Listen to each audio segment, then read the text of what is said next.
ഏറെ ആനുകാലിക പ്രസക്തമായ കവിതയാണ് എ അയ്യപ്പൻ്റെ നാമമാത്രമായ പ്രേമം.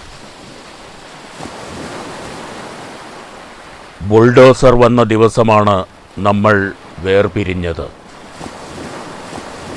പ്രേമത്തെയും സ്വപ്നങ്ങളുടെ വിത്തുകൾ പാകിയ പാടങ്ങളെയും തകർത്തുകൊണ്ട് കുരവകൾ ഉയർത്തിയ കുടിലുകളുടെ നെഞ്ചിലൂടെ, നന്മകൾ നിറഞ്ഞ ഗ്രാമത്തിൻ്റെ ഞരമ്പുകളിലൂടെ കാമരൂപിയായ നഗരം നിർമ്മിക്കാൻ പ്രേമബദ്ധരുടെ നടുവിലൂടെ ബുൾഡോസർ വന്നുപോയ ദിവസം.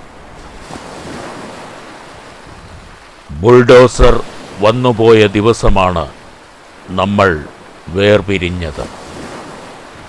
പ്രേമത്തെയും സ്വപ്നങ്ങളുടെ വിത്തുകൾ പാകിയ പാടങ്ങളെയും തകർത്തുകൊണ്ട് കുരവകൾ ഉയർത്തിയ കുടിലുകളുടെ നെഞ്ചിലൂടെ, നന്മകൾ നിറഞ്ഞ ഗ്രാമത്തിൻ്റെ ഞരമ്പുകളിലൂടെ കാമരൂപിയായ നഗരം നിർമ്മിക്കുവാൻ പ്രേമബദ്ധരുടെ നടുവിലൂടെ ബുൾഡോസർ വന്നുപോയ ദിവസം. ആടും മയിൽക്കാടുകളെ, പാടും മുളംകാടുകളെ പാടത്തകർത്ത് ബുൾഡോസർ വന്നുപോയ ദിവസം. ചതഞ്ഞു നുറുങ്ങി മുള്ളുകളായി തീർന്ന ഗ്രാമം ചരണങ്ങളെ പിടിച്ചു നിർത്തിയ ദിവസം. ഉച്ചസ്ഥലങ്ങളിൽ ഒന്നും കേൾക്കാതെ, ഒരു സ്പർശമില്ലാതെ യാത്ര പറഞ്ഞ ബുൾഡോസർ വന്ന ദിവസം.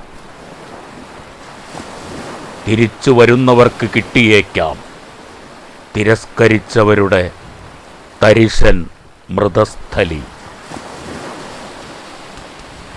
അന്ന് നമ്മുടെ പുഴ സമുദ്രത്തിൽ പോയില്ല, കിളികൾ കൂടേറിയില്ല, പോകുമ്പോൾ ഒരു പൂവ് പോലും നിനക്കു തരാനായില്ല.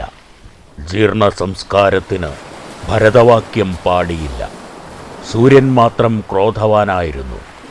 നാമമാത്രമായ പ്രേമത്തെ നരമേധമാക്കി അപഹസിച്ചുകൊണ്ട് ശതശാഖികൾ വിടർത്തിയ ആരണ്യങ്ങളിലേക്ക് ബുൾഡോസർ പോകുന്നു. ഭൂമിയുടെ ഹൃദയത്തിൽ ഒന്നായിരുന്ന നമ്മെ രണ്ടായി പിരിച്ചുകൊണ്ട് ബുൾഡോസർ പോകുന്നു. അഗ്നിയുടെ നാഭിയിലൂടെ, സുഗന്ധങ്ങൾ കരിഞ്ഞ മണ്ണിലൂടെ ബുൾഡോസർ പോകുന്നു. ദുഃഖികളുടെ ശാപവാക്കുകൾ ഫലിക്കേണ്ട കാലമായി. നവനഗര സംസ്കാരം തകർക്കുവാൻ രാജവീഥികളിലേക്ക് സംക്രമിപ്പിക്കേണ്ട സംസ്കൃതിയാകണം ബുൾഡോസർ.